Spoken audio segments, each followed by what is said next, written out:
Danas je poseban dan u Šarenšumi. Mali Medo slavi rođendan. Ali, zašto Medo plače?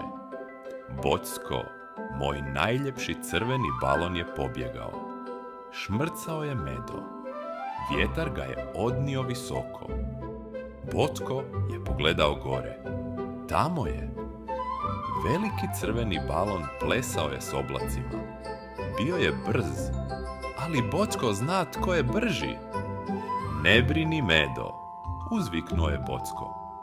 Moje tenisice su spremne za akciju. Priprema, pozor, sad.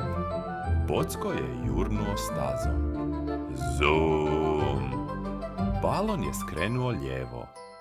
Bocko skrene lijevo. Balon je skrenuo desno.